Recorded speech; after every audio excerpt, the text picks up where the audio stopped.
Alright, well, admittedly, this doesn't make a whole lot of sense. I am in the least windy place here. We're in Niagara Falls. And I've got Yorick here, and we're still going to be reading Romeo and Juliet, Act 2, Scene 3 here, into Friar Lawrence alone with a basket. Now, I'm going to walk around here, but, and of course, you know, everyone's all bundled up in their ponchos and everything, and it's really not quite the day to do this. But we're going to get some funny looks, and I'm going to show you this little state park, I think is really what it is, Niagara Falls State Park. I think I got that right. As we go through the scene and a couple others, and so at least those who've never been here can get to see it. The falls look pretty, but they're very, very misty today because it's, well, it's obviously kind of a dank and dew day, to use Friar Lawrence language. All right, Act 2, Scene 3. Here we go. Now, ere the sun advance his burning eye, the day to cheer and night's dank dew to dry, I must fill up this osier cage of ours with baleful weeds and precious juiced flowers.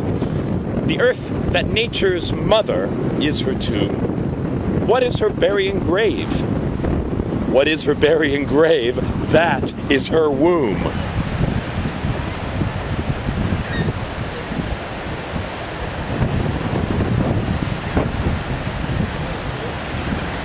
And from her womb, children of diverse kind, we sucking on her natural bosom find. Many for many virtues excellent, none but for some, and yet all different. Oh, mickle is the powerful grace that lies, while I turn the page,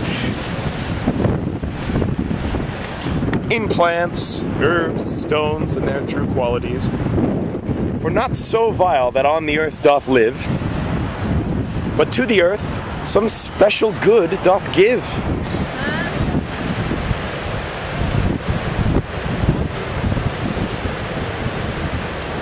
Nor aught so good, but strain from that fair use, revolts from true birth, stumbling on abuse.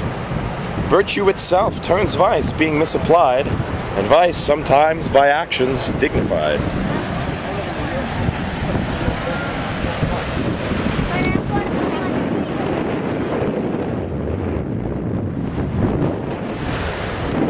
Within the infant rind of this weak flower, poison hath residence, and medicine power.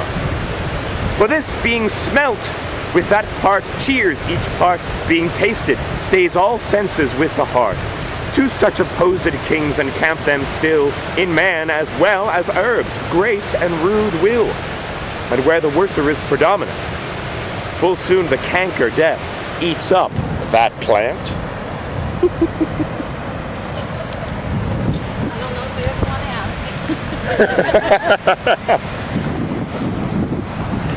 Good morrow, Father.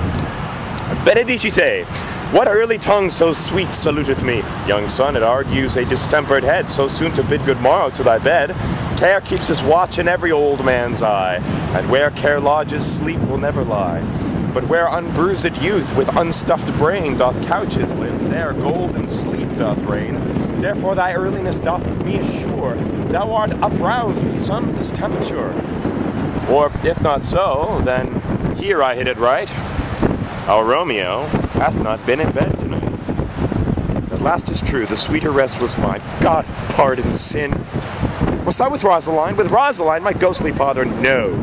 I have forgot that name, and that name's woe. That's my good son. But where hast thou been then? I'll tell thee ere thou askest me again. I have been feasting with mine enemy, where on a sudden one hath wounded me. That's by me wounded, but both are remedies.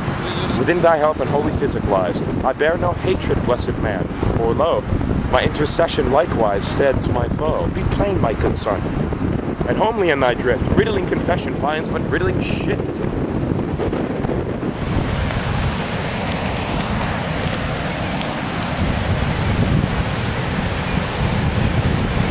Then plainly know my heart's dear love is set on the fair daughter of rich Capulet.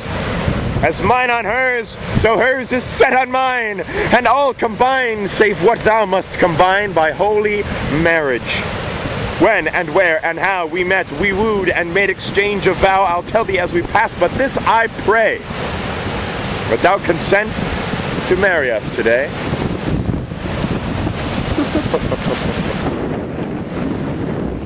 Oh boy, another page turn. Holy St. Francis! What a change is here! Is Rosaline, that thou didst love so dear, so soon forsaken? Young men's love then lies, not truly in their hearts, but in their eyes. Jesu Maria, what a deal of brine hath washed thy sallow cheeks for Rosaline. How much salt water thrown away in waste to season love that of it doth not taste. The sun not yet thy sights from heaven clears, thy old groans yet ring in mine ancient ears.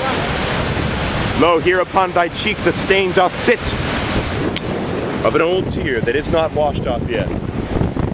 If e'er thou wast thyself and these woes thine, thou and these woes were all for Rosaline.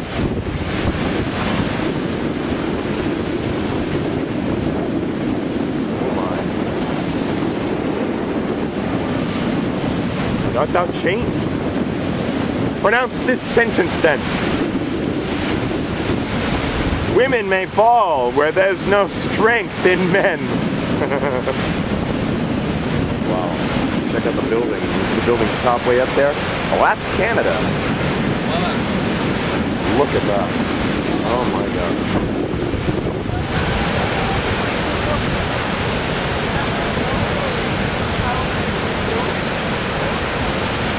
You know, there's going to be a guy who's going to tightrope across this year at some point. Looks like we'll probably go from there all the way over there, where we can't see anything. If you can't hear the wind enough, you should be able to see it in these ponchos. Look at this. Look at this. Yes, it's very common. People like to take cursory glances at my friend Yorick here, but we will let them look. I'm not the most interesting thing to see here, thank God. Thou chidest me off for loving Rosaline, for doting, not for loving, pupil mine. And badst me bury love, not in a grave to lay one in, another out to have. I pray thee chide me not. Her I love now doth grace for grace and love for love allow. The other did not so. Oh, she knew well, thy love did read by rotes that could not spell. But come, young waver, come go with me. In one respect I'll thy assistant be, for this alliance may so happy prove, to turn your household's rancor to pure love. Oh, let us hence. I stand on sudden haste, wisely and slow. They stumble that run fast.